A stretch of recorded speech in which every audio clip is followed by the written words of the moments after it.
Hey guys, I just wanted to go ahead and kind of show you how to get some correct answers on this document. I know a lot of you already sent it in, but I was seeing a lot of mistakes, so I just wanted to make sure that you were checking your work and your answers with the way I'm doing them as well, just to make sure that you're checking if you got it wrong, how to get the correct answer. I know I put comments on there, but it's a little bit easier if you're able to actually see me do it, so I just wanted to provide that for you. So for number one, you could always break this up in different ways. The way I broke this up is I see this as a small rectangle and then a larger rectangle. So I'm going to call this one A and B.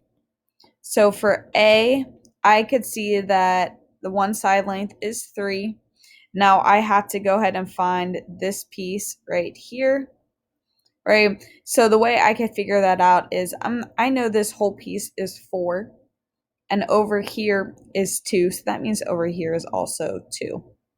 So I'm thinking 2 plus what gives me 4, or in your head you should be doing 4 minus 2, which is also 2, right? So I know over here is now 2, and 2 plus 2 does give me 4. So for A, it's going to be 3 times 2, which gives me 6. For B, okay, this whole piece, this whole rectangle is 6. My height of the rectangle is 2. So 6 times 2 is 12. Then my final thing is just to add them. 12 plus 6 gives me 18. So 18 would be my final answer. Okay, you could have broke it up differently and still got the correct answer. That's definitely okay. If you did it differently and got the wrong answer, try to figure out what missing number you were trying to find. Okay. For number 5, this was a highly missed question, so I definitely wanted to explain how to do this. I could see that right here is a rectangle, so I'm going to go ahead and find that one first. So the little rectangle is 2 by 3, which gives me 6. Now I got to go ahead and find the triangle. So the triangle is a little bit difficult. So my base of the triangle is from here to here. I put it in blue, right? So it's not 10. The whole entire piece is 10. So from that 10, if I know this is 2, I also know this is 2. So I'm thinking 2 plus what gives me a whole piece of 10. So in my head, I'm just subtracting the two values, which makes it 8. Okay, so my triangle, I know my base is 8. Now my height of this triangle goes from here all the way to the bottom, right? So I had a lot of people just putting 5. 5 was from only here to here. I still need to figure out this piece, which if I look, it's 3 because it's parallel from that rectangle. If this is 3, I know the rest of this also has to be 3. So to find that whole height, I'm going to do 5 plus 3, which is 8. So now I know my triangle dimensions is 8 times 8, which is 64. Now don't forget, since it's a triangle, I do still have to divide that by 2, which gives me 32.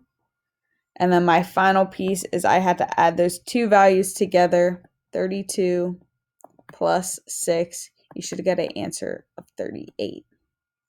Okay, so please make sure you're checking that. See if you can identify where your error was. Okay, if you still have questions on that, please feel free to email me. That way I can reach out and answer that for you. Okay, all right, we're going to go ahead and move on.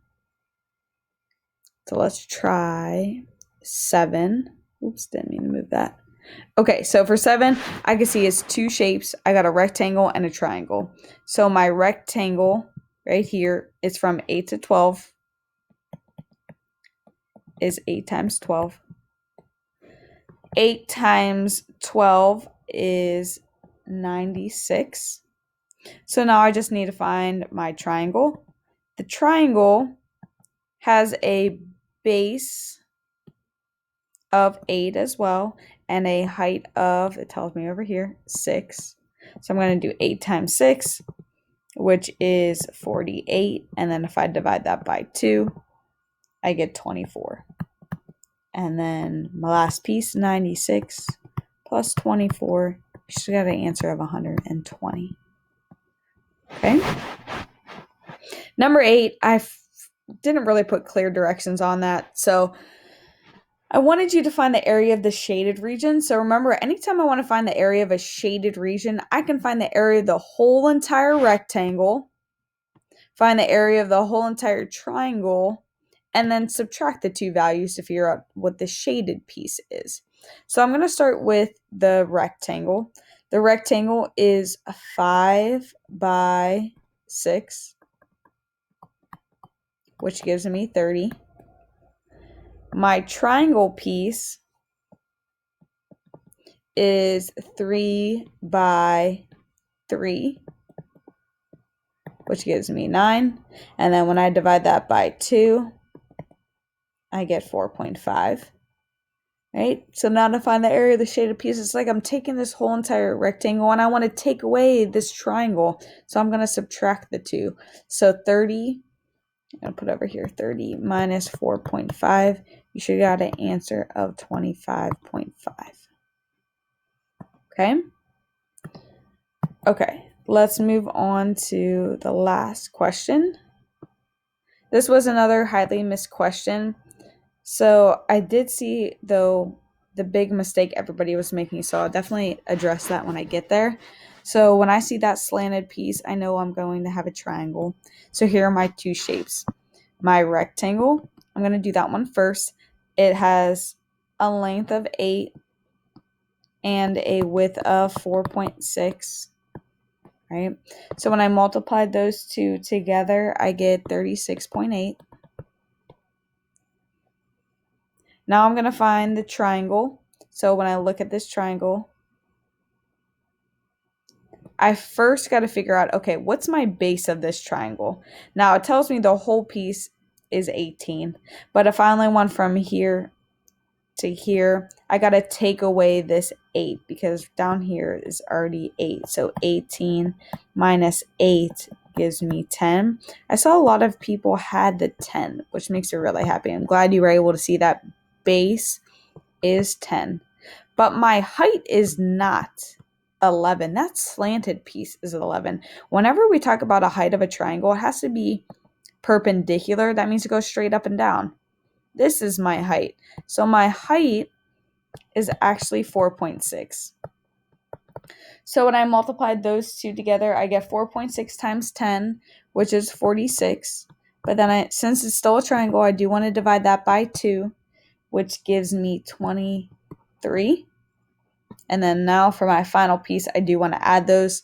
So 36.8 plus 23, you should get a final answer of 59.8. Okay, these were just some practice problems, so please make sure you watch the video again if you still need help, or reach out to me in email. I'll do the best I can to answer your questions. Okay, on Thursday, you guys are going to take a Google form assessment that's going to be on your own, so please make sure you're working out the problems on a separate sheet of paper. Don't worry about your labels. Please make sure you read the directions on the Google form because you'll see on there not to label it or it's going to mark it wrong. So just type in your answer. And what I mean by that is, like, for this problem, I would just type in 49.8. So don't round anything. Just keep the answer as is. And if you have any other questions, please feel free to reach out to me. Okay? All right. Have a good day.